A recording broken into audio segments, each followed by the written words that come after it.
हे बेसिक 4 नियम आहेत ज्यात ऍक्च्युली सगळं आर्टिकलचा अभ्यास आहे. पहिला नियम काउंटेबल नाउन, दुसरा नियम सिंग्युलर असलं पाहिजे ते नाउन, तिसरा नियम इन जनरल सेन्समध्येच ते आर्टिकल वापरलेलं असलं पाहिजे.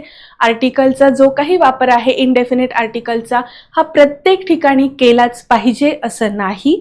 आणि त्यानंतर महत्त्वाची गोष्ट म्हणजे त्याचे जे उच्चार आहेत स्वराने होत असेल तर आर्टिकल ॲनचा वापर करायचा, आणि जर आपण निश्चित सांगत असेल तर त्या ठिकाणी मात्र ए ॲन न वापरता आर्टिकल दचा वापर होतो.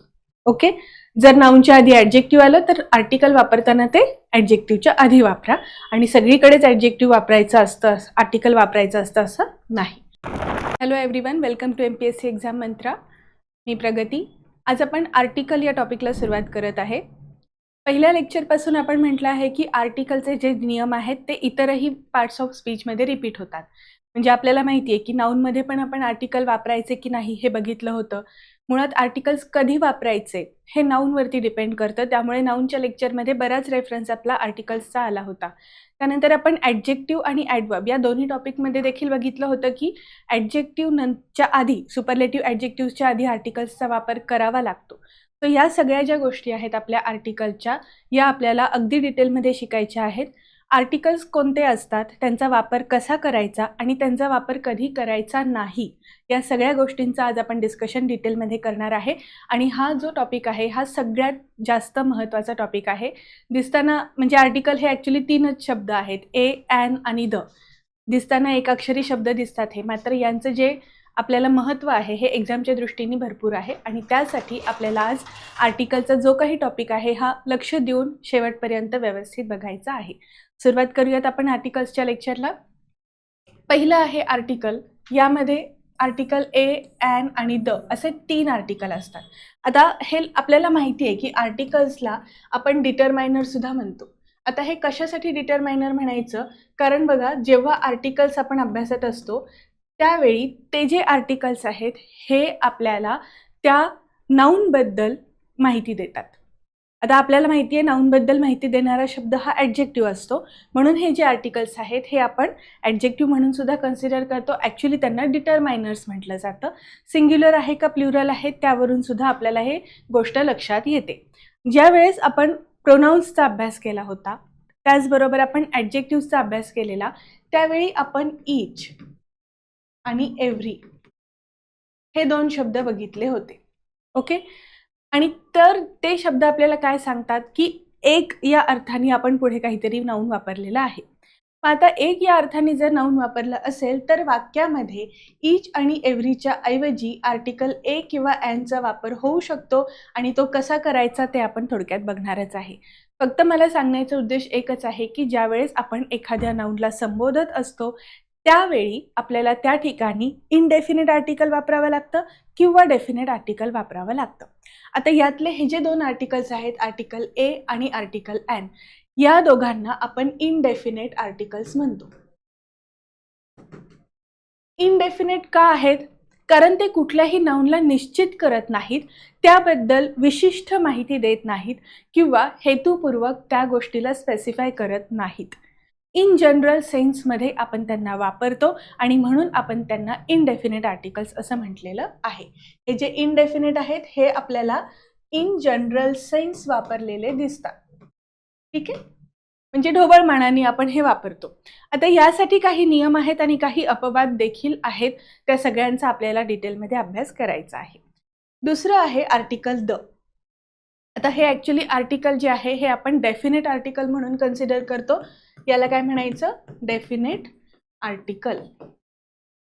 डेफिनेट म्हणजे काय, तर त्या विशिष्ट वस्तूबद्दल एखाद्या गोष्टीला महत्त्व देण्यासाठी त्याला आपण पर्टिक्युलरली त्या गोष्टीबद्दलच आपण बोलतोय. So particular thing, specific thing, किंवा मग आपल्या आधीच्या रेफरन्समधला त्याच वाक्यासाठी, त्या शब्दासाठी आपण पुढे जर त्या गोष्टीला भर देत असेल, महत्त्व देत असेल, तर आपण डेफिनेट, आपण ती गोष्ट निश्चित करतो, म्हणून त्याला डेफिनेट आर्टिकल असं म्हटलं जातं. 3 आर्टिकल आहेत. ॲक्च्युली बघायला गेलं तर एक अक्षरी शब्दसुद्धा वाक्यात खूप खूप अर्थ बदलू शकतो. हे आपल्याला डिटेलमध्ये बघायचं आहे. सुरुवात करूयात आता आपण आपल्या लेक्चरला. पहिला नियम, जे आर्टिकलचे बेसिक 3 नियम आहेत तेवढे लक्षात ठेवा. पहिला सगळ्यात महत्त्वाचा नियम, आर्टिकलचा वापर हा काउंटेबल नाऊनसाठी, सिंग्युलर नाऊनसाठी होत असतो आणि ते जे नाऊन आहे हे जनरल सेन्समध्ये वापरलेलं असतं. एखाद्या पर्टिक्युलर गोष्टीसाठी आपण ते वापरलेलं नसतं, तेव्हा आपण आर्टिकल इनडेफिनेट ए किंवा ॲन वापरू शकतो. For example, she is an actress. आता इथे ॲक्ट्रेस हे एक नाऊन आहे, सिंग्युलर आहे, सिंग्युलर नाऊन आहे, काउंटेबल नाऊन आहे. आपण ॲक्च्युली व्यक्ती ज्या आहेत ॲक्ट्रेस असणाऱ्या त्यांना आपण मोजू शकतो. मग हे काय झाले आपल्यासाठी, ॲक्ट्रेस काउंटेबल नाऊन झालं, त्यात ते सिंग्युलर आहे आणि म्हणून अशा वेळी एखादं अनिश्चित काउंटेबल सिंग्युलर नाव असेल तर आपल्याला या ठिकाणी आर्टिकल ए किंवा ॲनचा वापर करावा लागतो. ए कधी वापरायचं, ॲन कधी वापरायचं यासाठी काही नियम आहेत, ते आपण लगेचच बघूयात. पण सुरुवातीला फक्त 3 गोष्टी महत्त्वाच्या लक्षात ठेवायच्या आहेत. काउंटेबल नाऊन असायला पाहिजे, सिंग्युलर नाऊन असायला पाहिजे आणि सगळ्यात महत्त्वाचं जनरल सेन्समध्ये ते नाव वापरलेलं असलं पाहिजे. ओके, जनरल सेन्समध्ये. त्यानंतर दुसरा एक महत्त्वाचा नियम आहे आर्टिकलचा आणि तो म्हणजे नाऊन म्हणून वापरलेल्या शब्दाच्या पहिल्या अक्षराच्या उच्चारावरून आर्टिकल कोणते वापरायचे ते ठरते. आर्टिकलचा हा जो काही वापर आहे, आर्टिकल ए आणि ॲन, इनडेफिनेट आर्टिकलचा वापर करत असताना त्याचा उच्चार कसा होतो, पहिल्या अक्षराच्या उच्चारावरून त्याचं जे काही आपण आर्टिकल वापरणार आहे ते ठरतं. ओके, आपल्याला माहिती आहे की ए, ई, आय, ओ, यू हे आपले काय आहेत, वॉवेल्स, स्वर. मग आता स्वरांच्या आधी, वॉवेल्सच्या आधी आर्टिकल्स असतात असं आपण जर लहानपणापासून शिकलेलो असेल किंवा तेवढंच जर तुम्ही लक्षात ठेवलं असेल तर प्रत्येक ठिकाणी क्रॉस चेक करावं लागतं. तसं नाही करायचं. यासाठी मी एक व्यवस्थित ट्रिक शोधून काढलेली आहे, ते आपण बघूयात. पण शक्यतो प्रत्येक वेळी वॉवेल आला म्हणजे आर्टिकल ए ॲन वापरायचं असं नाही, हे तुम्ही लक्षात ठेवा. काय लक्षात ठेवायचं यापेक्षा काय लक्षात नाही ठेवायचं हे सुद्धा आपल्याला कळलं पाहिजे. आर्टिकल ॲनचा वापर प्रत्येक वेळी ए, ई, आय, ओ, यू आहे वाक्याच्या सुरुवातीला, शब्दाच्या सुरुवातीला म्हणून वापरायचं नाही. त्याच्या उच्चारावरून आपल्याला ठरवायचं आहे आर्टिकल ए वापरायचं की ॲन वापरायचं. त्यानंतर तिसरा महत्त्वाचा नियम, प्रत्येक काउंटेबल नाऊनसाठी आर्टिकल वापरले जातेच असे नाही. कधी कधी आर्टिकल वाक्यात अवॉइड करावे लागते. प्रत्येक शब्दाच्या आधी आर्टिकल आलंच पाहिजे असं नाही. कधी कधी आपल्याला आर्टिकल गाळावं पण लागतं, त्याला आपण वापरायचं नाही, त्याला 0 आर्टिकल सुद्धा म्हणतात. ठीक आहे, 0 आर्टिकल किंवा मग नो आर्टिकल किंवा मग आपण त्याला ओमिशन ऑफ आर्टिकल असं सुद्धा म्हणतो. आता हे ओमिशन सुद्धा गरजेचं आहे. प्रत्येक वेळी ग्रामरमध्ये आपल्याला आर्टिकल वापरलं म्हणजे आपलं वाक्य करेक्ट होईल असं नाही. काही काही ठिकाणी त्याचा वापर आपल्याला टाळायचा असतो. या सगळ्याचे नियम आज आपण बघणार आहे. त्यानंतर महत्त्वाचा नियम आहे, जर वाक्यात सिंग्युलर काउंटेबल नाऊन पूर्वी एखादं ॲडजेक्टिव्ह असेल तर अशा वेळी त्या ॲडजेक्टिव्हच्या उच्चारानुसार आर्टिकलचा वापर करायचा. इथे 2 नियम कव्हर होत आहेत. पहिला नियम काय सांगतोय, आपलं जे काउंटेबल सिंग्युलर नाऊन आहे त्यासाठी आपण आर्टिकल वापरतो. कोणते आर्टिकल वापरतो आपण, आर्टिकल ए किंवा आर्टिकल ॲन. पण जर आता या नाऊनच्या आधी एखादं ॲडजेक्टिव्ह आला असेल तर त्या ॲडजेक्टिव्हच्या आधी आपल्याला आर्टिकल ए किंवा ॲन वापरावं लागेल. इथे आपण आर्टिकल वापरताना ॲक्च्युली त्या नाऊनसाठीच आर्टिकल वापरतोय, पण त्या नाऊनच्या आधी ॲडजेक्टिव्ह येणं गरजेचं आहे. कारण ॲडजेक्टिव्हचा नियम असं सांगतो की ज्या नाऊनला किंवा प्रोनाऊनला क्वालिफाय करत आहे त्याच्या जवळच आपल्याला ते ॲडजेक्टिव्ह वापरलं असलं पाहिजे. मग हा ॲडजेक्टिव्हचा नियम एक आपण फॉलो करतो. पण मग आता आपल्याला त्या काउंटेबल नाऊन, सिंग्युलर नाऊनसाठी ॲडजेक्टिव्ह सोबतच आर्टिकलचा पण वापर करायचा आहे. तर मग आपण काय करणार, त्या ॲडजेक्टिव्हच्या आधी आर्टिकल वापरणार. आर्टिकल तिथे गाळायचं नाही, आर्टिकल वापरावंच लागेल. मात्र तो जो वापर आहे तो मग आता आपल्याला या इनडेफिनेट आर्टिकलचा वापर करत असताना ॲडजेक्टिव्हचा उच्चार स्वराने होतो की व्यंजनाने होतो यावरून करायचा आहे. ओके, 2 नियम लक्षात आले. पहिला नियम, नाऊनसाठी आपण आर्टिकल वापरत आहोत, पण जर त्या नाऊनच्या आधी ॲडजेक्टिव्ह आलं तर ॲडजेक्टिव्हच्या उच्चारानुसार आपल्याला ॲडजेक्टिव्हचा आर्टिकलचा वापर करावा लागतो. आर्टिकल ॲडजेक्टिव्हच्या आधी असलं पाहिजे आणि त्याच्या उच्चारानुसार त्याचा योग्य फॉर्म वापरलेला असला पाहिजे. हे बेसिक 4 नियम आहेत ज्यात ॲक्च्युली सगळं आर्टिकलचा अभ्यास आहे. पहिला नियम काउंटेबल नाउन, दुसरा नियम सिंग्युलर असलं पाहिजे ते नाउन, तिसरा नियम इन जनरल सेन्समध्येच ते आर्टिकल वापरलेलं असलं पाहिजे. आर्टिकलचा जो काही वापर आहे इनडेफिनिट आर्टिकलचा हा प्रत्येक ठिकाणी केलाच पाहिजे असं नाही. आणि त्यानंतर महत्त्वाची गोष्ट म्हणजे त्याचे जे उच्चार आहेत, स्वराने होत असेल तर आर्टिकल ॲनचा वापर करायचा आणि जर आपण निश्चित सांगत असेल तर त्या ठिकाणी मात्र ए ॲन न वापरता आर्टिकल दचा वापर होतो. ओके. जर नाऊनच्या आधी ॲडजेक्टिव्ह आलं तर आर्टिकल वापरताना ते ॲडजेक्टिव्हच्या आधी वापरा आणि सगळीकडेच ॲडजेक्टिव्ह वापरायचं असतं, आर्टिकल वापरायचं असतं असं नाही.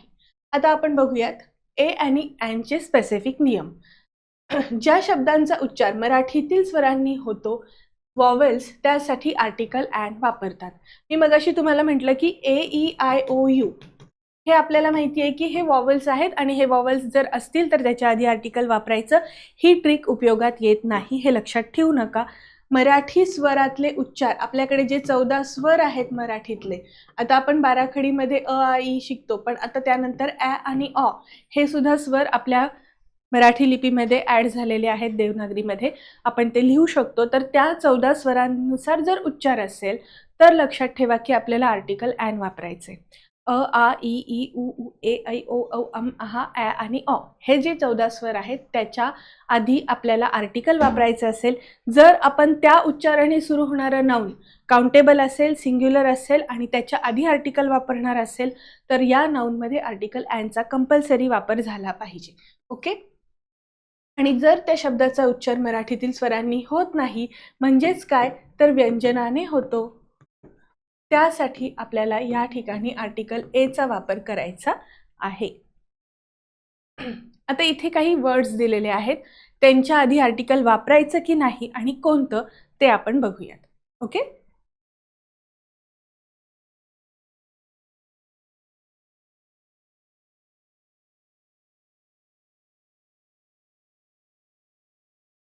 या ठिकाणी एग हा शब्द आहे, याची सुरुवात मराठी स्वराने होत आहे बरोबर. त्यामुळे आपल्याला हे सिंग्युलर आहे का काउंटेबल आहे का ते आधी बघावं लागेल. जनरली एग्ज आपण डझनवर घेतो, याचा अर्थ आपण ते मोजूनच घेतलेले असतात आणि इथे हे सिंग्युलर आहे म्हणून इथे आपण काय वापरणार, an egg. Okay. Next honesty. Honesty म्हणजे प्रामाणिकपणा. आपण ते मोजू शकतो का? हे जे नाऊन आहे हे ॲब्स्ट्रॅक्ट नाऊन आहे आणि हे आपण वर्णन करून सांगू शकतो, पण आपण ते प्रत्यक्षात दाखवू शकत नाही आणि आपण ते मोजू शकत नाही.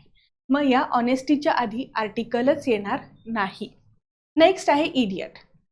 इडियट हे एक या ठिकाणी ॲडजेक्टिव्ह आहे किंवा नाऊन सुद्धा आहे. आता नाऊन नसतं, जनरली आपण कोणाला तरी तसं उपमा देतो, त्या व्यक्तीला आपण सांगितलेलं असतं. सो हे या ठिकाणी ॲडजेक्टिव्हचं देखील कार्य करतं.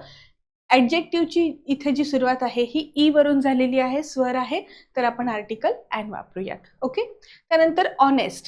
आता ऑनेस्ट हे ॲडजेक्टिव्ह आहे आणि त्यापुढे जर आपण ऑनेस्ट बॉय असं लिहिलं तर इथे जे हे सिंग्युलर नाऊन आहे यासाठी आपल्याला आर्टिकल वापरायचं आहे, पण आता ॲडजेक्टिव्ह आल्यामुळे आपण तिथे ॲन ऑनेस्ट बॉय असं हे ॲडजेक्टिव्ह वापरू शकतो.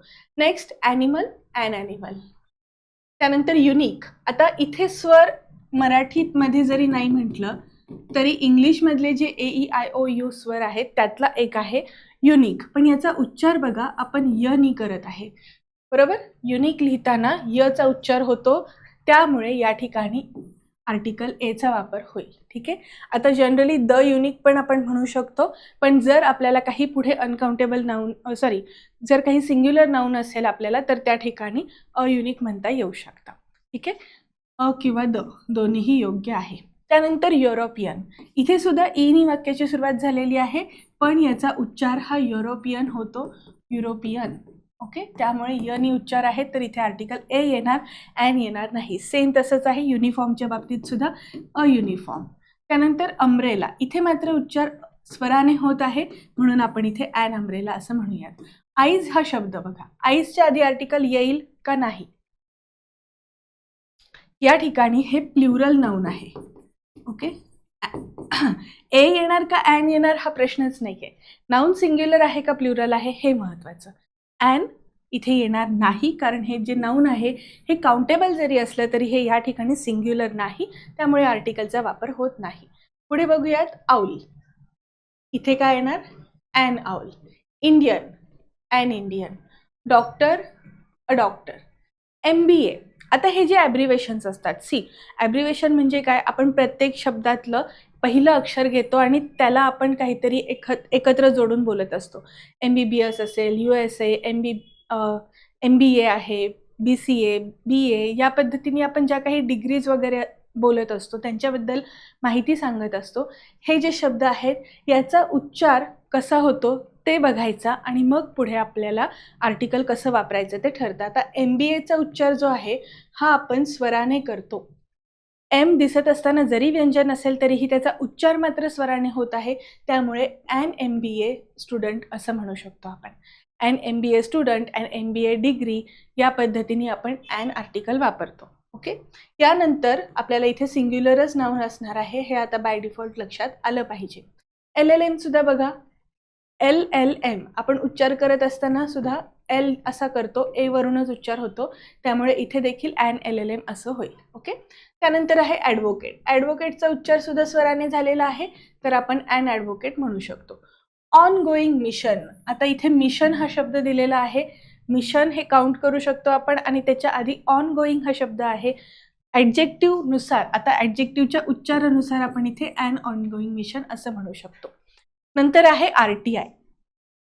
आता आपण जर आपल्याला म्हणायचं असेल RTIची एक पिटिशन आपण फाईल केली, तर ती RTI पिटिशन आपण सांगत असताना मुळात आर हा शब्द इथे परत एकदा स्वराने उच्चारला जात आहे.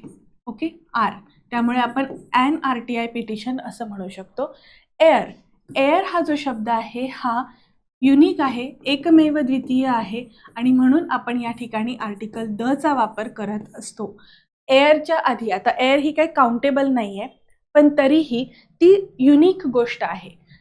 निसर्गात, जगात आढळणाऱ्या युनिक गोष्टींच्या आधी आर्टिकल दचा वापर करायचा असतो आणि म्हणून आपण एअरच्या आधी आर्टिकल दचा वापर करत आहे. त्यानंतर एअर. आता याचा जो उच्चार आहे हा एअर असा होतो. एअर म्हणजे वारस. आता हे एने जर वाक्याची सुरुवात झाली असेल तर आपल्याला इथे वाक्याच्या आधी आर्टिकल ए वापरावं लागेल. शब्दाच्या आधी आर्टिकल ॲनचा वापर करायचा आहे, एचा वापर करायचा नाही. जरी एच दिसत असेल तरी, आता जर हॉर्स हा शब्द असेल तर हॉर्स शब्दाच्या आधी आपल्याला आर्टिकल एचा वापर करावा लागेल, कारण इथे बघा हनी उच्चार होतोय, ऑनी नाही. आपण जर ऑनेस्ट म्हटलं तर या ठिकाणी ऑनी उच्चार होतो, त्यामुळे ॲन ऑनेस्ट असं येणार. ओके. उच्चार कसा होतो त्यावरच सगळा खेळ आहे आणि मी तुम्हाला सांगितलं तसं मराठीतले स्वरांचे उच्चार लक्षात ठेवा आणि त्यानुसार वाक्यात आर्टिकलचा वापर करा. आता आर्टिकल ए आणि ॲनच्या बाबतीत हे दोनच महत्त्वाचे नियम आहेत. पहिला म्हणजे काउंटेबल सिंग्युलर असायला पाहिजे आणि दुसरं म्हणजे त्याचा उच्चार स्वराने असेल तर ॲन वापरायचं आणि जर स्वराने नसेल म्हणजेच व्यंजनाने असेल तर आर्टिकल एचा वापर करायचा. हे दोनच नियम आहेत आर्टिकलचे ए आणि ॲनच्या वापरासंदर्भात. आता आपण आर्टिकल दचा वापर कधी करायचा ते बघूयात. पहिली गोष्ट, हे जे आर्टिकल आहे हे डेफिनेट आर्टिकल आहे. आर्टिकल द हे निश्चित करण्यासाठी, एखाद्या पर्टिक्युलर गोष्टीला दर्शवण्यासाठी आपण वापरलेलं असतं. यामध्ये एखाद्या व्यक्ती किंवा वस्तूचा संदर्भ जेव्हा बोलताना स्पष्ट असतो किंवा आपण त्या पर्टिक्युलर विशिष्ट गोष्टी संबंधी माहिती सांगत असतो तेव्हा आर्टिकल द वापरणे आवश्यक असते. यात एकच गोष्ट लक्षात ठेवायची की जरी नाऊनमध्ये आपण material noun, abstract noun, proper noun यांच्या आधी आर्टिकल वापरायचं नाही असं शिकलोय, पण जर आपण ते वापरले, आर्टिकल वापरण्याची वेळ आली तर त्यातलं फक्त ते आर्टिकल द असायला पाहिजे.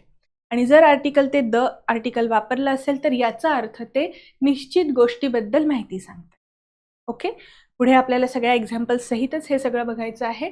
इथे मात्र एक लक्षात ठेवायचं की डेफिनेट आर्टिकल हे एखाद्या निश्चित गोष्टीसाठी वापरलेलं असतं, म्हणून त्याला आपण डेफिनेट आर्टिकल म्हणतो. पहिला वापर आर्टिकल दचा कसा करायचा?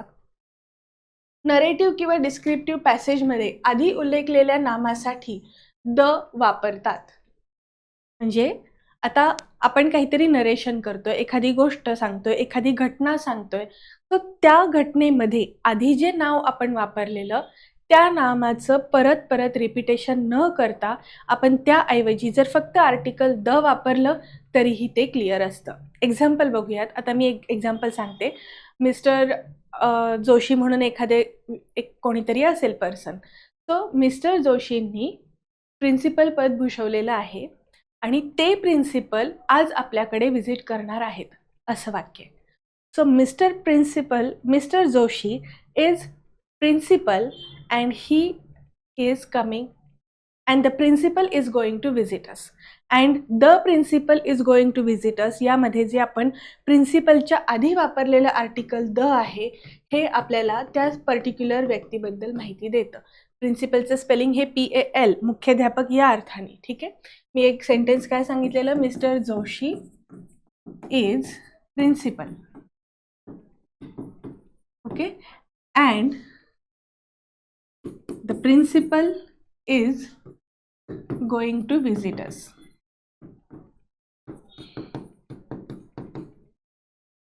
आता इथे आपण नरेशन सांगितलेलं आहे, एक गोष्ट सांगितलेली आहे, काहीतरी आपण रेफरन्स देऊन पुढे वाक्य बनवतोय.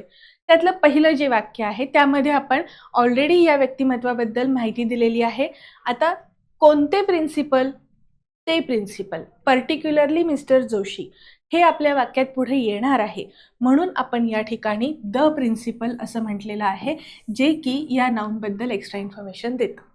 ओके. सो म्हणून आपल्याला माहिती आहे की आर्टिकल्सला आपण ॲडजेक्टिव्हमध्ये देखील कन्सिडर करत असतो, त्यांना आपण डिटरमायनर्स म्हणत असतो, कारण ते नाऊनबद्दल एक्स्ट्रा माहिती सांगतात. फाईन. हा रूल तुम्हाला समजला. नरेशनमध्ये रिपिटेशन होत नाही, नाऊन ऐवजी आपण तिथे आर्टिकल वापरलेलं असू शकतं, जे योग्य असतं. दुसरा आहे नियम आर्टिकल द वापरण्यास बाबतीत. मटेरियल आणि ॲब्स्ट्रॅक्ट नाऊन पूर्वी आर्टिकल वापरत नाहीत. हा रूल आपण ऑलरेडी नाऊनमध्ये बघितलेला आहे. नंतर आहे परंतु स्पेसिफिक किंवा पर्टिक्युलर गोष्ट दाखवण्यासाठी आर्टिकल द चा वापर करतात.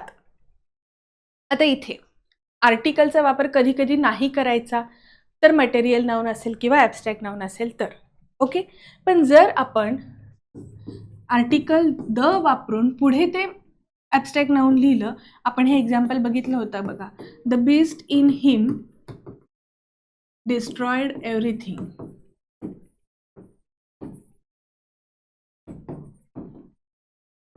आता या ठिकाणी द बीस्ट आता हे एक नाऊन आहे जे ॲब्स्ट्रॅक्टली आपण वापरतो. ॲब्स्ट्रॅक्ट नाऊन म्हणजे काय, एखादा असं वस्तूला किंवा अशा एखाद्या कल्पनेला दिलेलं नाव जे आपण प्रत्यक्षात दाखवू शकत नाही. मग आता या ठिकाणी आपण बीस्ट वर्णन करून सांगू शकतो.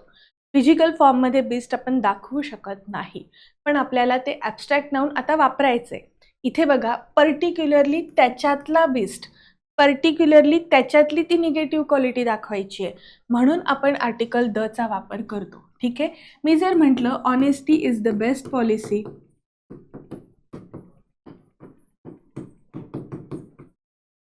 Honesty is the best policy, तर या वाक्यामध्ये ऑनेस्टी हे एक ॲब्स्ट्रॅक्ट नाऊन आहे.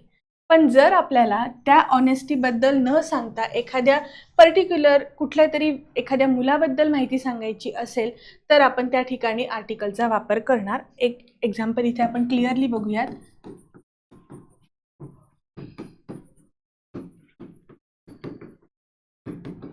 Honesty is the best policy. इथे तुम्ही बघितलं तर ॲब्स्ट्रॅक्ट नाऊनच्या पूर्वी आर्टिकलचा वापर केलेला नाही. पण जर आपण इथे the honesty of Raj was appreciated असं म्हटलं, तर आपण पर्टिक्युलरली राजची ऑनेस्टी सांगत आहे आणि इथे ती गोष्ट आपण स्पेसिफिक केली आणि स्पेसिफिक गोष्ट असेल तर आपण त्या ठिकाणी आर्टिकल द चा वापर करतो. ए किंवा अँड वापरायचं नाही. कंपल्सरी आर्टिकल दच वापरलं पाहिजे ॲब्स्ट्रॅक्ट नाऊनच्या आधी वापरायची वेळ आली तर. आणि ते कधी वापरायचं, जर आपण पर्टिक्युलर कोणाबद्दल तरी सांगणार असेल तर. आणखीन एक एक्झाम्पल बघूया. आपण काय म्हटलेलं आहे की मटेरियल नाऊनच्या आधी सुद्धा आपण आर्टिकल वापरत नाही. ओके. I want tea. ठीक आहे. आता इथे टी हे मटेरियल नाऊन आहे, पण आपल्याला काय म्हणायचं आहे की जर मी असं म्हटलं I want the T from cafe, किंवा इथं आपण हॉटेल म्हणूया, हॉटेल तिलक. आता इथे मला चहा पाहिजे असं म्हणतो. चहा हे आपण मटेरियल नाऊनमध्ये कन्सिडर करतो. मग आता हे जे नाऊन आहे याच्या आधी आर्टिकल वापरायचं नाही. आय वॉन्ट अ टी नाही, आपण काय म्हणतो, I want a cup of T. Okay. पण जर आपण इथे अ कप ऑफ टी न वापरता टी हे मटेरियल नाऊन वापरलंय तर आर्टिकल वापरायचं नाही. पण जर I want the T from hotel Tilak म्हटलं तर पर्टिक्युलरली त्या तिलक हॉटेलमधलाच चहा मला पाहिजे असं म्हणतोय आणि मग इथे वापरण्याची वेळ आली आहे त्या चहासाठी आर्टिकल वापरण्याची, तर आपण त्या आर्टिकलसाठी फक्त आर्टिकल दचाच वापर करायचा, ए किंवा ॲन वापरायचं नाही. ओके. त्यानंतर प्रॉपर नाऊन पूर्वी आर्टिकल वापरत नाहीत, परंतु जर वापरलं तर ते त्या ठिकाणी प्रॉपर नाऊन न राहता कॉमन नाऊन म्हणून वापरले जाते. The Rahul is my best friend असं जर आपण म्हटलं,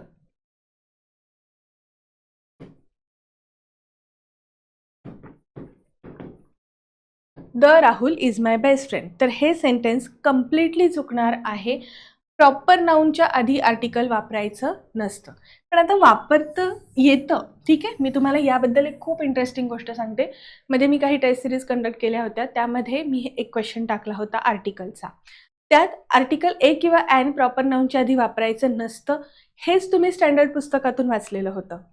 प्रॉपर नाऊनच्या आधी आर्टिकल वापरण्याची वेळ आली तर आर्टिकल द वापरा असा तो नियम त्या एका पर्टिक्युलर पुस्तकात दिलेला होता. पण तुम्हाला मी सांगते की आर्टिकल ए ॲन सुद्धा आपण वापरू शकतो आणि आर्टिकल द सुद्धा आपण वापरू शकतो, पण त्या ठिकाणी ते प्रॉपर नाऊन राहत नाही. ते तुलना करण्यासाठी, कंपॅरिझन करण्यासाठी ॲज अ कॉमन नाऊन म्हणून वापरलं जातं वाक्यात.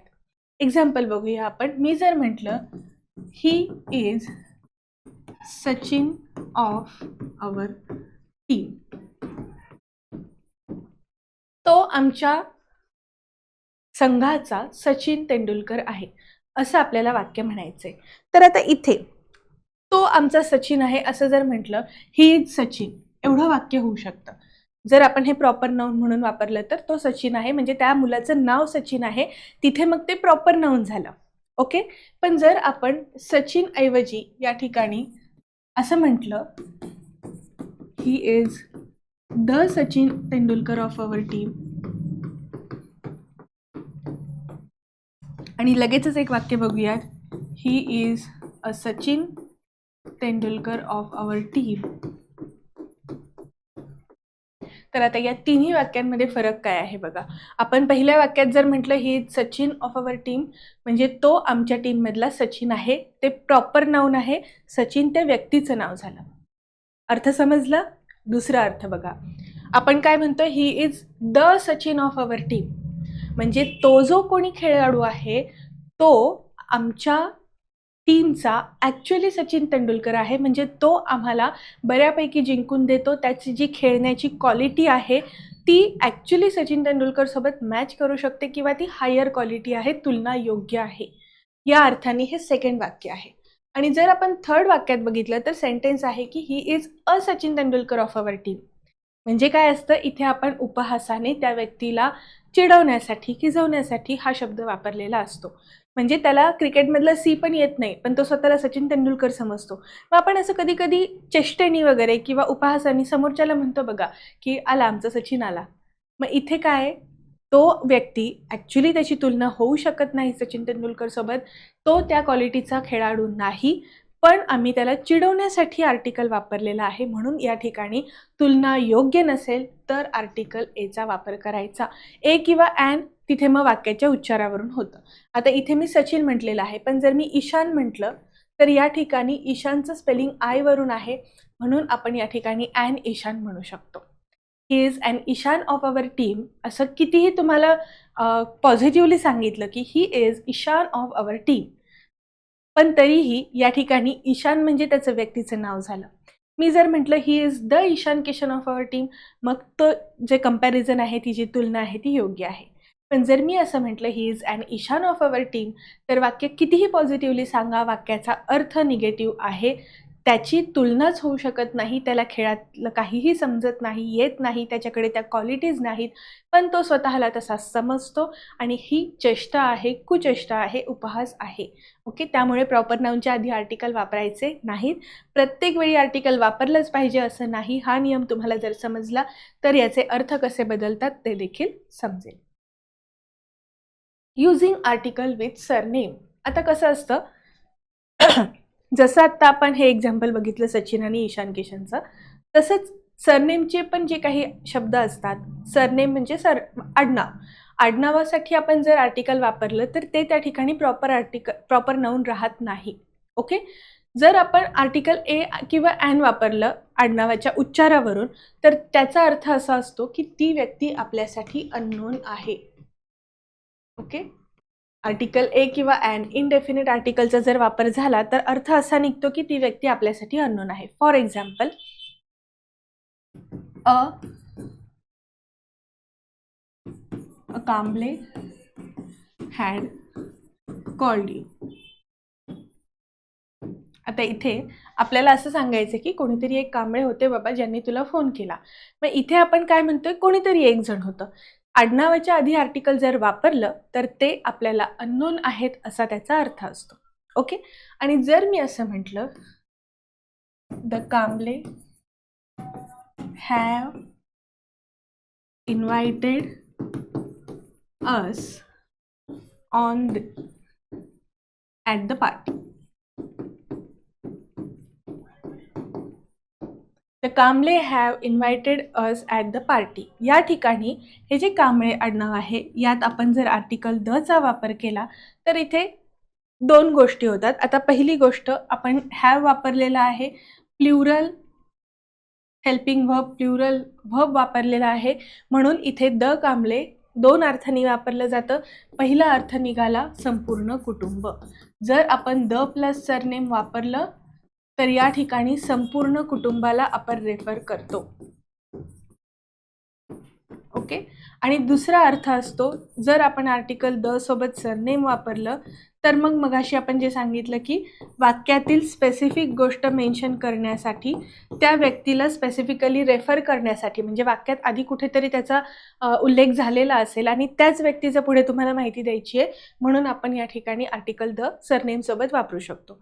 दोन परिस्थितीमध्ये, संपूर्ण कुटुंबाला रेफर करताना, आणि दुसरी एक गोष्ट आहे की जर आपण त्या पर्टिक्युलर व्यक्तीबद्दल सांगत असेल, त्याचा आधी काहीतरी जिक्र झालेला आहे, वाक्यामध्ये उच्चार झालेला आहे, काहीतरी आपण सांगितलेलं आहे, पण त्याला पुढे रेफर करत असताना आर्टिकल दचा वापर होतो. सो सरनेमच्या बाबतीत सुद्धा आर्टिकल वापरताना काळजीपूर्वक वापरले पाहिजे.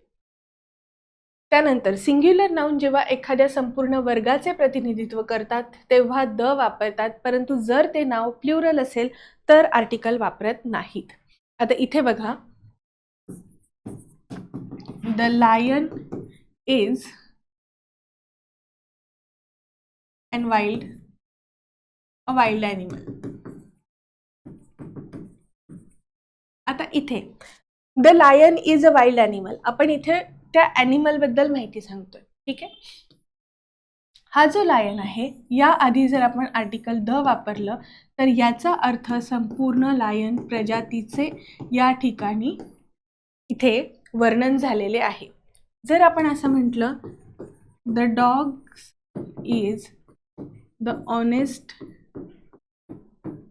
ॲनिमल, तर आता या वाक्यामध्ये बघा दोन गोष्टींमध्ये बदल झालेला आहे. द डॉग्स वापरलेला आहे, एकतर आपण हे प्लुरल वापरलं, जरी ते संपूर्ण प्रतिनिधित्व करत असेल संपूर्ण प्रजातीचे, संपूर्ण जातीचे, त्यांच्या पर्टिक्युलर कम्युनिटीचे, जरी ते सर्वांबद्दल आपल्याला इथे माहिती देत असतील तरीही ते सिंग्युलरच कन्सिडर करायचे. जर आपण आर्टिकल सोबत नाऊन वापरलं तर एकतर ते सिंग्युलर असत नाही, त्यामुळे इथे या ठिकाणी एरर आहे. आणि जर आपण असं म्हटलं the dog is the honest animal, तर इथे जर आपण द ऑनेस्ट वापरून हे असं जर रेफर केलेला असेल तर याचा अर्थ फक्त डॉगच ऑनेस्ट आहे, बाकीचे कुठलेही ॲनिमल्स ऑनेस्ट नाहीत असा त्याचा अर्थ निघतो. त्यामुळे इथे सुद्धा द ऐवजी आपण अ वापरलं, ॲन वापरलं तर चालणार आहे, कारण ऑनेस्टचा उच्चार स्वराने होतो. So the dog is an honest animal. अनेक ॲनिमल्स आहेत, तेही आपल्यासाठी प्रामाणिक असू शकतात आणि त्यातला एक आहे. मग इथे पर्टिक्युलर कुठल्याही डॉगबद्दल आपण बोलत नाहीये, इन जनरल सगळी जी काही ती प्रजात आहे त्याबद्दल आपण बोललेलो असतो. ओके, आता इथे 2 नियम बघायचे. पहिला नियम काय आहे आपला? पहिली गोष्ट, द सोबत जर आपण या ठिकाणी नाऊन वापरलं तर ते प्रतिनिधित्व करतं. ओके, आणि दुसरी गोष्ट, हे जे नाऊन आहे हे नेहमी सिंग्युलर वापरायचं असतं. आता हा जो नियम आहे हा तुम्हाला समजला असेल. तर आता मी जे एक्सेप्शन सांगते, या नियमाला जे अपवाद आहे ते सांगते. मॅन आणि वुमन हा शब्द जर जनरल सेन्समध्ये वापरला असेल तर याआधी आपल्याला आर्टिकल वापरायचं नाही. नो आर्टिकल असं लक्षात ठेवा. जर आपण मॅन किंवा वुमन हा शब्द, man is a social animal असं आपण म्हणतो, या ठिकाणी जरी त्या माणूस हा शब्द, मॅन हा शब्द आपण संपूर्ण मानव जातीचं एक प्रतिनिधित्व करण्यासाठी वापरलेला असेल तरीही man is a social animal असंच आपण म्हणतो, कारण या ठिकाणी मॅन आणि वुमन या शब्दांच्या आधी आर्टिकल वापरायचं नसतं. ओके, या इथे 3 नियम आपण बघितलेले आहेत. आय होप तुम्हाला समजले असतील. पुढचा नियम आहे ॲडजेक्टिव्ह जेव्हा नाऊन सारखे वापरले जातात. हा नियम आपण ॲडजेक्टिव्हच्या वेळेस बघितलेला आहे. जर आपण द आर्टिकल वापरून एखादं ॲडजेक्टिव्ह पुढे वापरलं असेल तर इथे ते पूर्ण कम्युनिटीबद्दल, संपूर्ण त्या प्रजातीबद्दल इथे रिप्रेझेंटेशन करतं, प्रतिनिधित्व करतं. ठीक आहे, आणि यानंतर जे व्हर्ब असणार आहे हे व्हर्ब नेहमी प्लुरल असायला पाहिजे, असा आपला आर्टिकलचा नियम होता. द पुअर असं वापरलं असेल द प्लस ॲडजेक्टिव्ह तर पुढे आर वापरायचं. The poor are generally ignored community असं आपण म्हणू शकतो. ओके, नेक्स्ट, कंपॅरेटिव्हमध्ये जेव्हा दोघांतील एकाची निवड करायची असते तेव्हा अशा वाक्यामध्ये कंपॅरेटिव्ह ॲडजेक्टिव्हच्या आधी आपल्याला आर्टिकल द वापरायचं असतं. आता एक पहिली गोष्ट, सुपरलेटिव्ह डिग्रीमध्ये आपण आर्टिकल वापरतो, द आर्टिकल ते असतं. कंपॅरेटिव्ह डिग्रीच्या आधी पण आर्टिकल द येऊ शकतं, पण तेव्हा वाक्य जे दिलेलं आहे त्यात दोघांमध्ये तुलना झालेली असली पाहिजे आणि प्लस त्यातल्या एकाची आपण निवड केलेली असली पाहिजे. त्या ठिकाणी सिलेक्शनचं रेफरन्स दिलेला असला पाहिजे. For example, he is the better singer of 2. दोघांपैकी तो त्यातल्या त्यात बरा गाणारा आहे. मग इथे दोघांमधलं कंपॅरिझन होत असताना एकाला आपण चांगलं सांगत असेल तर त्या कंपॅरेटिव्ह ॲडजेक्टिव्ह सोबत, म्हणजे ER फॉर्ममध्ये असेल किंवा मोर फॉर्ममध्ये असेल, आर्टिकल दचा वापर होऊ शकतो. नेक्स्ट, आता इथे आर्टिकल द कधी कधी वापरायचं याचे सगळे नियम दिलेले आहेत. पहिली गोष्ट, या सगळ्या घटना, या सगळ्या गोष्टी ज्या आहेत या तुम्हाला लक्षात ठेवाव्या लागतील आणि त्याच्या आधी आर्टिकल द आलेलं असलं पाहिजे. ठीक आहे, युनिक थिंग्स, मग अशी आपण एअरचं एक्झाम्पल बघितलं, तसंच स्काय असेल, अर्थ, सन, त्यानंतर युनिक अजून काही गॅलेक्सी, या ज्या गोष्टी आहेत या युनिक आहेत, जगात त्या सगळीकडे आढळतात आणि त्या एकमेव आहेत. अशा गोष्टींच्या आधी आर्टिकल वापरू शकतो. इथे एक्झाम्पल लिहून घ्या, स्काय, एअर, त्यानंतर सन, अर्थ. ठीक आहे, आणि आता इथे आर्टिकल द वापरून जर आपण ह्या गोष्टी लिहिल्या तर त्यांचं पहिलं अक्षर कॅपिटल लिहायचं नाही. ओके, हा एक नियम असतो. नंतर बघा, सुपरलेटिव्ह ॲडजेक्टिव्हच्या आधी आपण वापरतो. सुपरलेटिव्ह ॲडजेक्टिव्हच्या आधी आर्टिकल्सचा वापर केलेला असतो आणि ते फक्त आर्टिकल दच असतं. आणि दुसरा एक अपवाद आहे त्या गोष्टीला, जो आपण ॲडजेक्टिव्हमध्ये बघितला होता. जर आपण पझेसिव्ह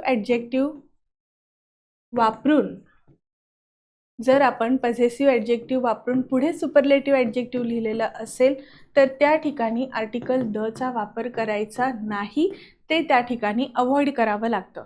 एक्झाम्पल बघा, शी is my best friend.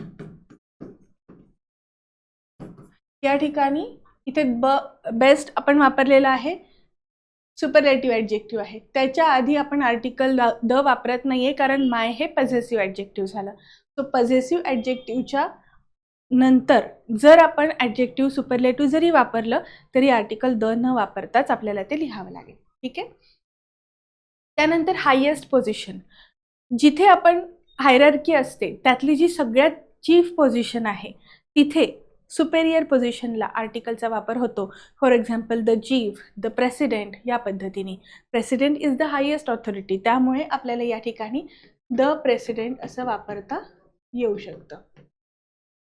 Okay. त्यानंतर आहे ऑर्डिनल्स. ऑर्डिनल्स म्हणजे फर्स्ट, सेकंड, थर्ड, फोर्थ या पद्धतीने, द लास्ट, द फर्स्ट या पद्धतीने. ओके. जे आपल्याला न्यूमरिकल ऑर्डिनल्स असतात, कितव्या स्थानावर आहे हे सांगतात, त्याच्या आधी आर्टिकल द वापरायचं आहे. फेमस बिल्डिंग्स, ज्या काही महत्त्वाची स्थळं असतात, महत्त्वाच्या ज्या बिल्डिंग्स असतात, इन्स्टिट्यूशन्स असतात, त्यांच्या आधी आर्टिकल दचा वापर होतो. ठीक आहे. For example the White House. White House ही एक खूप प्रसिद्ध इमारत आहे. द पार्लमेंट, पार्लमेंट भवन जे आहे ते एक मोठी इमारत आहे, प्रसिद्ध स्थळ आहे आणि त्यासाठी आपण आर्टिकल दचा वापर करतो. ओके. त्यानंतर country name having common nouns.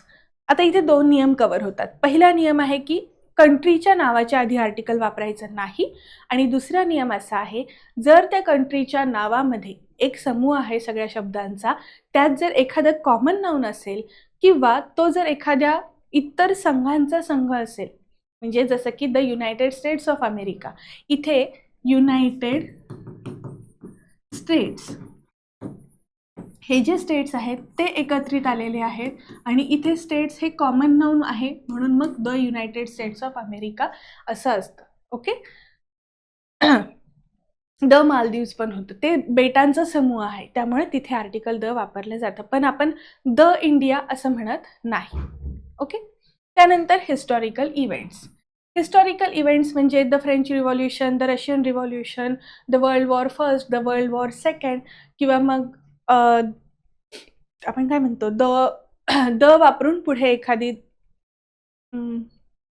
The Dandi March. Okay. त्यानंतर द सॉल्ट रिव्हॉल्युशन, या पद्धतीने आपण जे रिव्हॉल्युशन्स वगैरे क्रांती अनुभवलेली असते, द ग्रीन रिव्हॉल्युशन. तर जिथे जिथे ऐतिहासिक घटनाक्रम आपण सांगितलेले असतात, त्या सगळ्या घटनांच्या आधी आपल्याला मेन्शन करत असताना आर्टिकल दचा वापर करायचा आहे. ट्रेनची नावं किंवा मग शिपची नावं असतील, म्हणजे आता ट्रेनची नावं असतात ना, सिद्धेश्वर एक्सप्रेस किंवा मग हुतात्मा एक्सप्रेस. आता मला ही 2 नावं चांगली माहिती आहेत, द भुसावळ एक्सप्रेस, ठीक आहे, द वंदे भारत. या पद्धतीने ज्या काही ट्रेनची नावं आहेत ना, त्यांच्या आधी आर्टिकल दचा वापर असला पाहिजे. शिपच्या नावाच्या आधी सुद्धा तसंच असतं. शिपची सुद्धा नावं जी असतात, द INS विक्रांत वगैरे, ह्या पद्धतीने आर्टिकल्स वापरलेले असतात. कॅनल्स. आता आपल्याकडे एक फेमस कॅनल सध्या खूप चर्चेत आहे, हॉर्मुझचा. So the canal of Hormuz, the canal of Suez, the canal of Panama, या पद्धतीने जी प्रसिद्ध कॅनलची नावं आहेत त्यांच्या आधी आर्टिकल द वापरायचं. होली बुक्स, एपिक्स, इथे तुम्ही लिहू शकता. होली बुक्स, एपिक्स ही जी असतात, म्हणजे कुराण असेल किंवा मग भगवद्गीता आहे, त्यानंतर महाकाव्य जी आहेत, म्हणजे की रामायण, महाभारत, यांच्या नावांच्या आधी आर्टिकल दचा वापर करायचा आहे.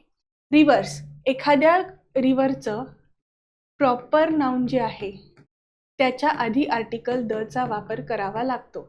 फॉर एक्झाम्पल द गँगेज किंवा द सतलज. ओके. या पद्धतीने. तसंच द सिंधू, द इंडस. आता आपल्याला सिंधू नदीला आपण इंडस रिव्हर म्हणतो, त्यामुळे द इंडस असे येतं. आय कॅपिटल असणार आहे, प्रॉपर नाउन आहे म्हणून, आणि फक्त नदीच्या आधी जर आपण आर्टिकल वापरलं तर त्याचा अर्थ चुकतो. The river in our backyard असं जर म्हटलं तर त्याचा अर्थ होईल की आमच्या पाठीमागे, आमच्या घराच्या मागे जी नदी आहे, पर्टिक्युलर ती नदी. तिथे द रिव्हर वापरलं तर ते वेगळ्या अर्थाने वापरलेलं सारखं असेल. इथे आपण ज्यावेळेस द इंडस, द गंगा असं म्हणतो, द भगीरथी, तर त्यावेळी द हे जे आर्टिकल आहे हे रिव्हरचं नाव आहे, प्रॉपर नाउन आहे, म्हणून आधी आपण वापरलं. ठीक आहे. तसंच माउंटेन रेंजेसच्या बाबतीत पण आहे. एका सिंगल माउंटनसाठी आर्टिकल वापरायचं नाही.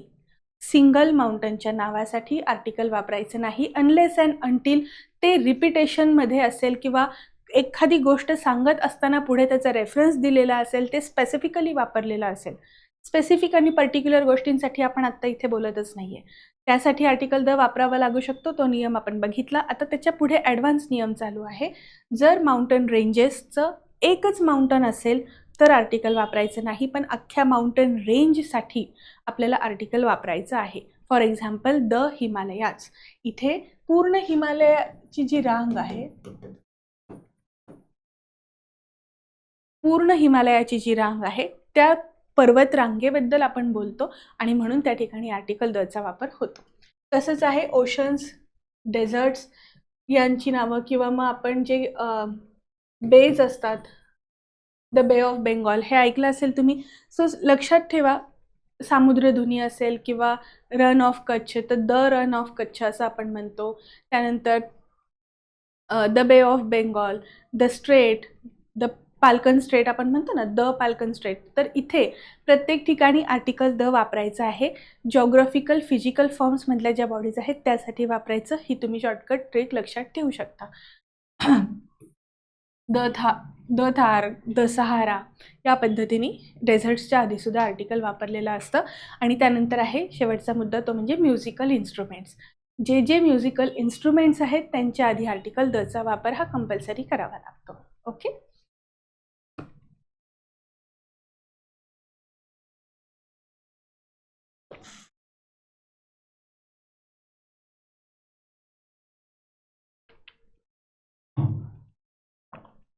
आता आपल्याला आर्टिकल कधी वापरायचं हे बघितलं.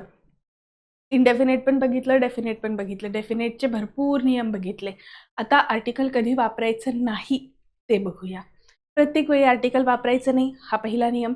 त्यानंतर नेम ऑफ मील्स, त्याचबरोबर नेम ऑफ डिसीजेस. पुढे जर लिहिलं नसेल तर आपण ठीक आहे. Name of meals. आता मील्स जे म्हणजे काय, ब्रेकफास्ट, डिनर, लंच, त्यानंतर स्नॅक्स टाईम असेल. इथे जी आपण अन्न आपण कधी खातो, आपल्या जेवणाच्या वेळा कधी असतात ते जे आहे त्याला आर्टिकल वापरायचं नाही. Okay. I had the breakfast. Okay. Breakfast ही एक जेवणाची आपली वेळ असते, नाश्ता सकाळचा. सो ते जे मील आहे त्याच्या आधी आर्टिकल द वापरलं हे चुकलं. पण जर मी असं म्हटलं, the breakfast we had yesterday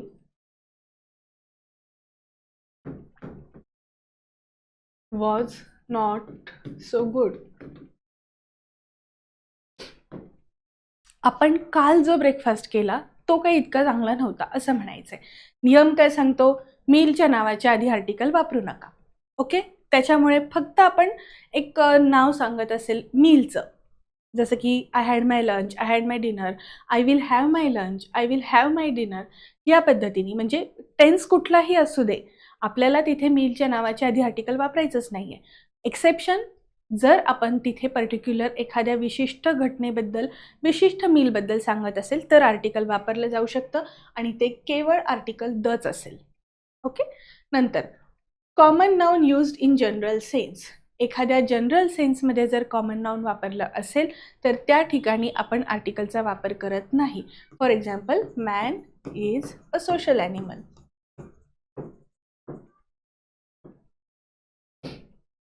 इथे पण मॅन हे कॉमन नाउन आहे जे आपण इन जनरल वापरलेलं आहे. पर्टिक्युलरली कोणाबद्दल आपण सांगत नाही म्हणून आर्टिकल वापरलेलं नाही. Next, name of diseases. जी काही डिसीजेसची नावं असतात एक्सेप्ट द मम्प्स आणि द मिसल्स. ठीक आहे.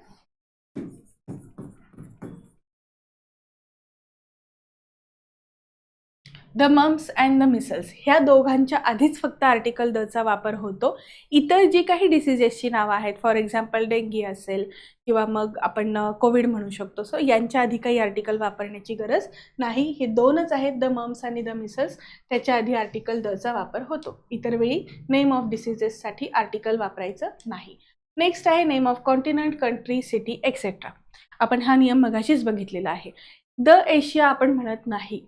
ठीक आहे. The Asia is a continent असं नसतं, एशिया इज अ कॉन्टिनेंट. इथे आपण कुठेही आर्टिकल दचा वापर करायचा नाही. कधी जर कॉन्टिनेंट असेल, एखाद्या शहर असेल, आता ते प्रॉपर नाउन आपण कन्सिडर करतो ना, मग आपला जो एकदम पहिला नियम आहे प्रॉपर नाउनच्या आधी आर्टिकल वापरायचं नाही ते इथे लागू करायचं. पण जर आपण बोलत असताना आधी रेफरन्स दिलेला असेल, for example, India is my country, India is teem with natural resources. आपण टीम विथ हा शब्द बघितलेला आहे वोकॅबलरीच्या सेशनमध्ये. India is teemed with natural resources म्हणजे भरपूर प्रमाणात आहे. The country has decided to use it rationally. मग इथे द कंट्री आपण म्हटलं, मग इथे जी आपण इंडियाबद्दल आधी माहिती सांगितलेली आहे त्या देशाने आता असं ठरवलं आहे की या संसाधनांचा वापर आपण खूप काळजीपूर्वक करूया. मग इथे मात्र द कंट्री वापरलेलं योग्य आहे. ओके, सो नेक्स्ट आता इथे तसंच आहे. पुणे शहर असेल किंवा इंडिया, कंट्री, कॉन्टिनेंट यांच्या आधी आपण आर्टिकलचा वापर करत नाही. पण जर द आर्टिकलचा वापर केला असेल तर ते घटनेत कुठेतरी याआधी त्याच्याबद्दल वाच्यता केलेली असते, उल्लेख केलेला असतो.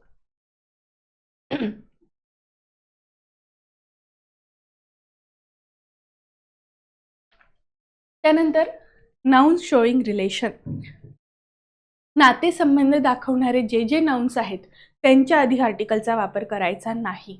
आता बघा, फादर, अंट, ब्रदर, सिस्टर, मदर या पद्धतीने जिथे जिथे तुम्हाला रिलेशन, नातं दाखवलेलं असतं त्या नातं दाखवणाऱ्या शब्दाच्या आधी आर्टिकलचा वापर करायचा नाही. ओके, पण जर आता इथे आर्टिकल वापरलं तर त्याचा अर्थ आपण एखाद्या पर्टिक्युलर व्यक्तीला as a common noun, as a comparison ते वापरलेलं आहे. For example, Mahatma Gandhi is the father of the nation.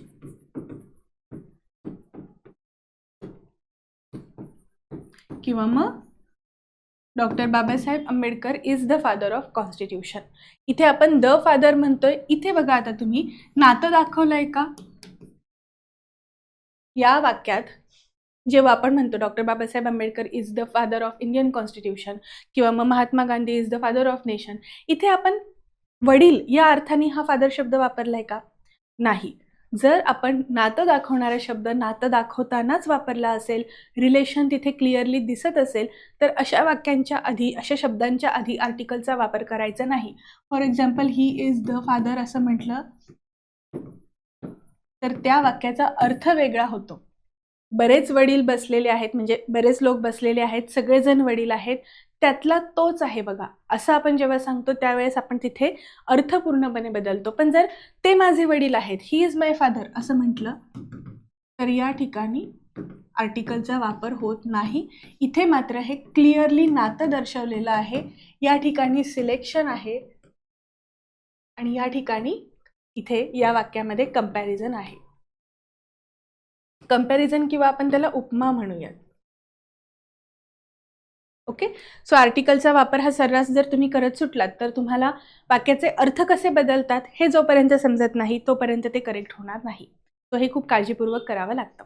ठीक आहे. त्यानंतर name of language. Name of लँग्वेजच्या आधी आर्टिकलचा वापर करायचा नाही. For example, Marathi, French, German, Chinese, Japanese या पद्धतीने कुठल्याही नावाच्या, भाषेच्या नावाच्या आधी आर्टिकलचा वापर करायचा नाही. जर आर्टिकलचा वापर केला तर तिथे ते बोलणारे लोक असा होतो. For example, I am Marathi. Okay, आता हे वाक्य बरोबर आहे का? आपल्याकडे मराठी ही कुठली एक कम्युनिटी नाही आहे, त्यामुळे हे या ठिकाणी चुकेल. वी आर महाराष्ट्रीयन असं आपण म्हणतो. ओके, मी जर असं म्हटलं ही इज फ्रेंच तर याचा अर्थ काय झाला? भाषेचं नाव आहे का त्या नॅशनॅलिटीचं नाव आहे?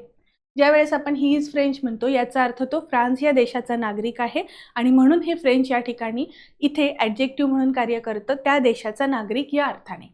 आता ही इज फ्रेंच म्हणत असताना आपण या ठिकाणी आर्टिकलचा वापर केलेला नाही. पण आपण जर असं म्हटलं the French like early breakfast,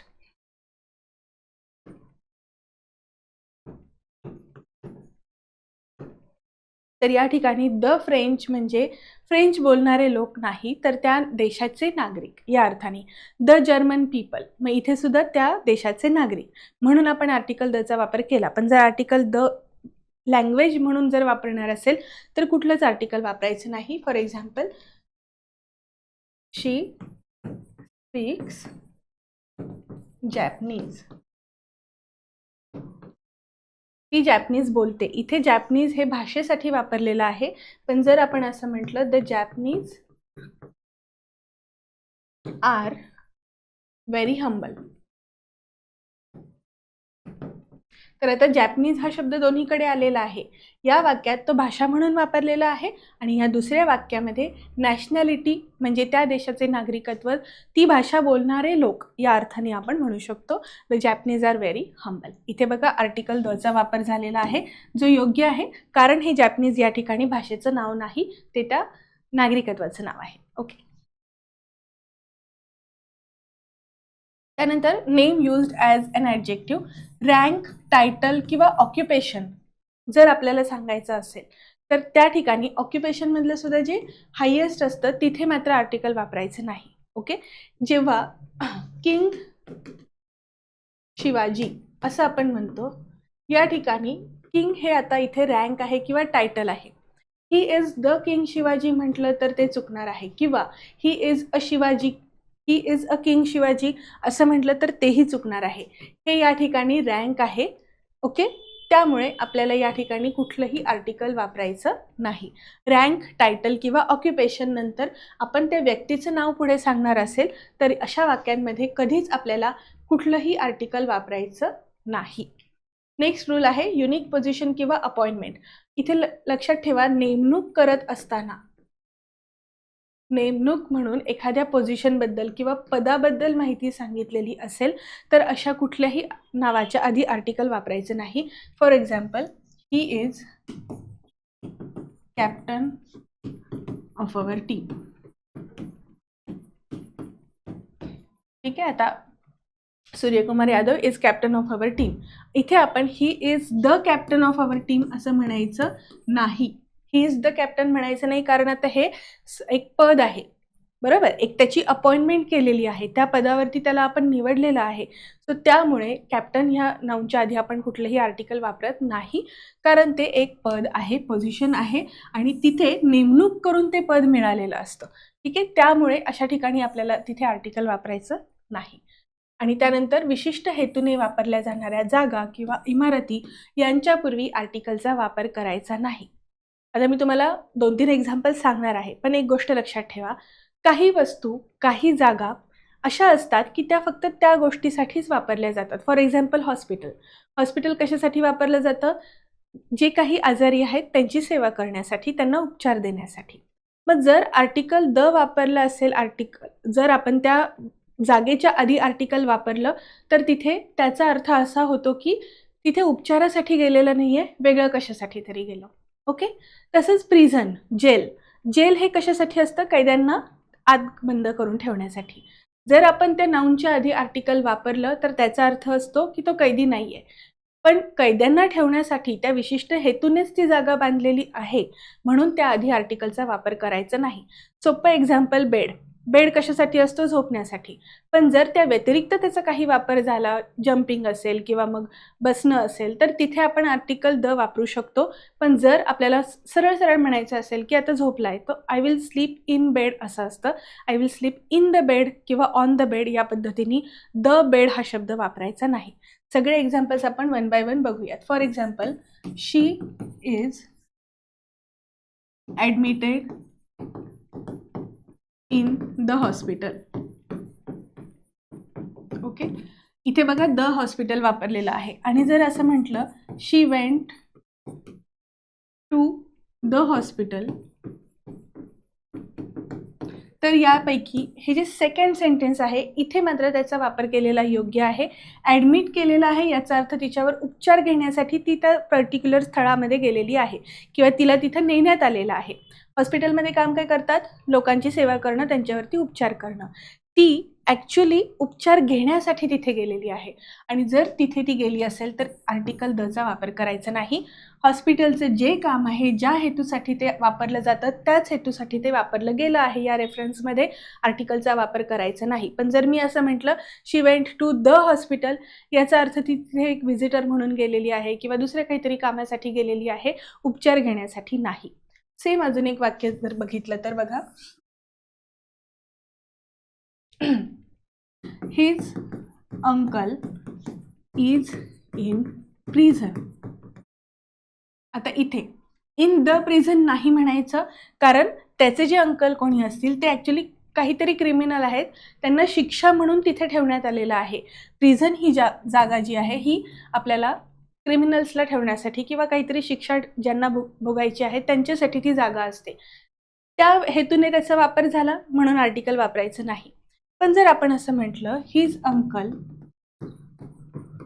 is in the jail किंवा इज इन द प्रिझन, तर या ठिकाणी द प्रिझन वापरलंय, याचा अर्थ ते वेगळ्या काहीतरी कामासाठी त्या प्रिझनमध्ये गेलेत. ओके, सो आय होप तुम्हाला हा इतका बेसिक डिफरन्स समजला असेल. म्हणून प्रत्येक ठिकाणी आर्टिकल वापरलंच पाहिजे असं नाही. विशिष्ट हेतूने वापरल्या जाणाऱ्या जागा किंवा इमारती त्याच हेतूसाठी वापरल्या जात असतील तर आर्टिकल वापरायचं नसतं. For example sleep in bed, इथे बघा इन द बेड वापरायचं नाही. पण जर आपण असं म्हटलं don't jump on the bed, तर या ठिकाणी द बेड करेक्ट असणार आहे, कारण बेडचा वापर हा जम्पिंगसाठी होत नाही. मग इथे ज्या विशिष्ट हेतूनी त्याचा वापर होतोय तो इथे झालेला दिसत नाही, त्यामुळे हे दोन्ही सेंटेन्सेस करेक्ट आहेत. आता एक खूप महत्त्वाचा नियम आहे रिपिटेशन ऑफ आर्टिकल.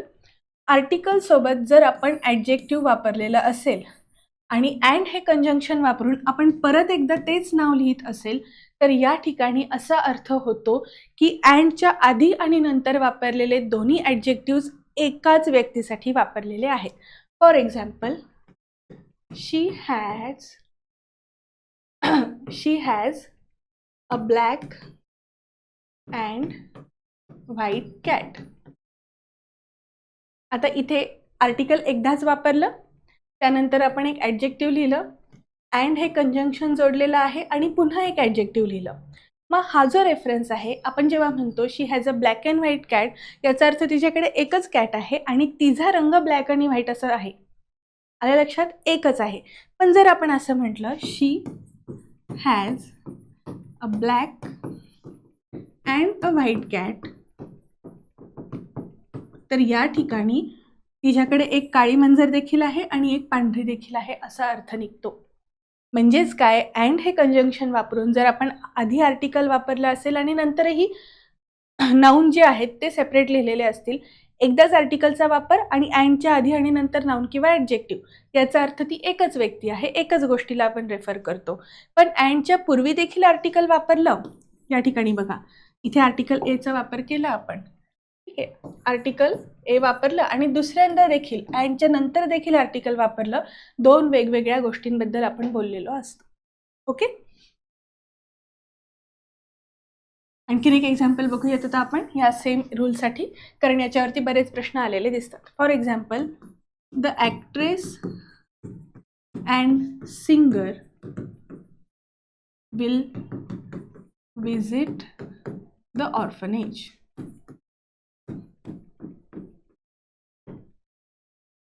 आता इथे द ऐवजी जर आपण ॲन घेतलं तरीही चालणार आहे.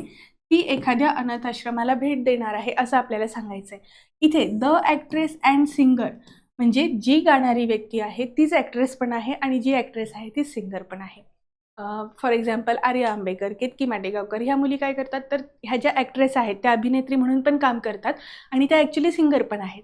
तर दोन्ही कामं करणारी व्यक्ती एकच आहे. ओके, पण जर आपण असं म्हटलं the director and the producer